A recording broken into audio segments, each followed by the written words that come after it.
Alhamdulillahilladzi ba'atsa nabiyyana Muhammadan sallallahu alaihi wasallam rahmatan lil anam wa ikhtassahu bi syari'atin samhatin mustamilatin 'alal hukmi wal ahkam. Asyhadu an la ilaha illallah wahdahu la syarika lah al-malikul quddusus salam wa asyhadu anna sayyidana Muhammadan abduhu wa rasuluhu bi afdalil anam wa misbahid dalam wa rasulil mulkil alam. Shalawatullah wa ala alihi wa ashabihi sadatil kiram wa sallama tasliman katsiran daiman ila yaumiddin. Amma ba'd. Bersyukur marilah sama-sama kita panjatkan kehadiran Allah Subhanahu wa taala, yang mana oleh Allah yang telah menciptakan langit tanpa tiang, menciptakan bumi menghiasi dengan insan-insan dalam bentuk bermacam-macam, baik dari segi fisik maupun kemampuan.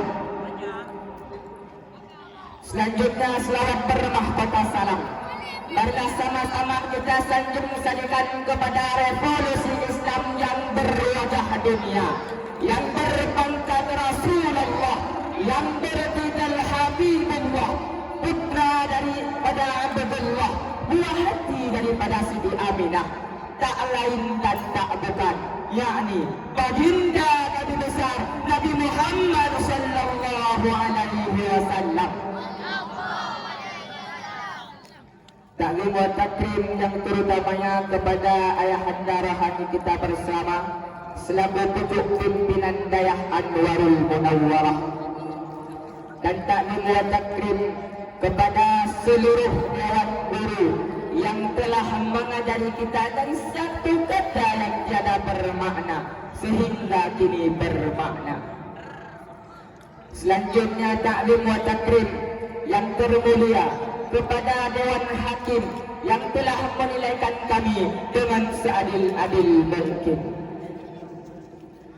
Hadirin seiman, seyakinan, seagama, Profesor Dr. Amin Rais adalah seorang tokoh reformasi Indonesia mengatakan bahwa umat Islam saat ini terutamanya di Indonesia ialah umat yang terbodoh, umat yang tertinggal, umat yang keterbelakangan jika dibandingkan dengan umat yang lain di dunia ini. Profesor Dr. Yusuf Kardawi dalam bukunya Misyakarul Fakri wa Ja'la Jahli, umat Islam saat ini dengan menghadapi persoalan yang besar lagi mendasar, yakni berada dalam kondisi kemiskinan, kebodohan dan keterbelakangan. Profesor Dr. Haris Majid pun menegaskan bahwa umat Islam saat ini memiliki ajaran yang visioner dan revolusioner, tetapi anehnya hadirin, umat Islam saat ini betul-betul dicangkam oleh burda kemiskinan, kebodohan. Ungkapan tersebut bukan hanya menggambarkan tanpa atau fakta, sebab secara sejarah dan sifat kita kalah oleh Amerika yang kapitalis, kita jauh tertinggal oleh China yang konfederis, bahkan kita jauh terbelakang oleh Jepang yang militeris. Nampaknya hadirin, kita hanya menjadi bangsa yang berjiwa mengemis, bermental apati, berwatak iblis, pikirannya kotor, sifatnya diktator, jiwanya kendor, mentalnya molor, dan kerjaannya cuma melihat galangan nyibor dan nyicor. Dengan demikianlah, ungkapan tersebut bukan hanya menggambarkan tanpa kata fakta, sebab secara sejarah dan seperti kita kalah oleh Amerika yang kapitalis. Berdasarkan uraian yang telah saya sampaikan tadi, maka tergugah hati saya untuk menyungguhkan sundok Al-Quran yang saya gemar secara rapi. Saya bahas mendalam serta tajam, setajam silet dengan tema serahan saya meningkatkan kualitas sumber daya manusia yang unggul menuju Islam yang maju, dengan merujukan firman Allah Subhanahu wa taala dalam Al-Quran surat Al-Mujadalah ayat 11 berikut ini. أعوذ بالله من الشيطان الرجيم بسم الله الرحمن الرحيم يا أيها الذين آمنوا إذا قيل لكم تفسحوا في المجالس فافسحوا يفسح الله لكم وإذا قيل انشدوا فانشدوا يرفع الله الذين آمنوا منكم والذين أوتوا العلم درجات والله بما تعملون خبير. Yang artinya, wahai orang-orang yang beriman, apabila dikatakan kepadamu, berilah kelapangan dalam majelis-majelis, maka lapangkanlah. Niscaya Allah Subhanahu wa Ta'ala akan memberi kelapangan untukmu. Dan apabila dikatakan kepadamu, berdirilah, maka berdirilah. Niscaya Allah Subhanahu wa Ta'ala akan mengangkat derajat orang-orang yang beramal derajat kamu dan orang-orang yang diberi ilmu beberapa derajat. Dan Allah Maha teliti atas apa yang telah kamu kerjakan.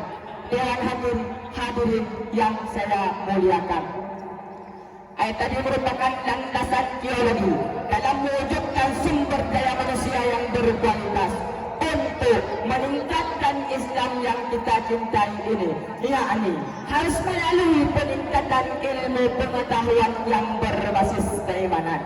Profesor Dr. Sulaiman Al-Asy'ari dalam Zubdatul bukunya menjelaskan bahwa barang siapa yang terkumpul dalam diri seseorang iman dan ilmu, maka Allah Subhanahu wa Ta'ala akan mengangkat derajat orang-orang tersebut dengan keimanannya, dan kemudian dengan kadar ilmu pengetahuannya beberapa derajat.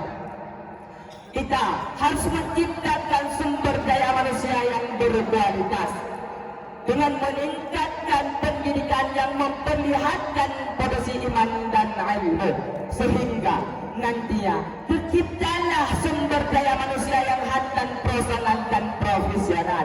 Sebaliknya hadirin, jika ilmu tanpa didasari dengan keimanan, maka hanya akan melahirkan modal manusia jahiliyah, akidahnya lemah dan kerjaannya bikin rusak bangsa dan agama.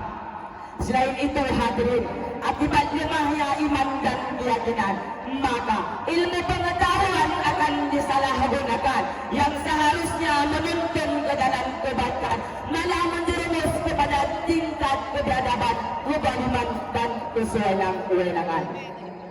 Di luar sana hadirin, rasisme dan sekulerisme yang merupakan paham yang segan terhadap dengan kewajiban jenis merupakan doktrinnya menganggap bahwa bangsanya lah yang paling termulia dari bangsa yang lain. Benito Mussolini dengan ajaran fasisme Italia merasa bahwa bangsanya lah yang paling baik dari bangsa yang lain. Hirohito dengan ajaran fasisme Jepang yang mencetuskan bahwa bangsa Jepang lah yang pantas memimpin dunia. Alhasil, paham-paham tersebut membuat kualitas sumber daya manusia semakin rendah.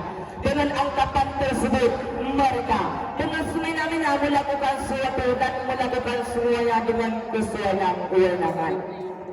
Hadirin, Palestina sebagai contoh korban kebiadaban jenismu Yahudi yang dijangkan oleh bahwa Yahudi merupakan bangsa termulia pilihan Yahweh yang berhak menduduki bumi ikan dan Palestina, yang ingin merebut kekuasaan di Palestina maupun kekuasaan di Indonesia.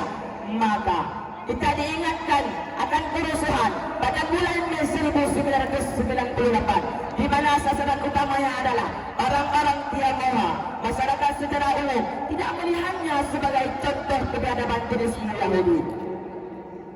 Maka kenapa terjadi hadirin seperti yang saya jelaskan tadi?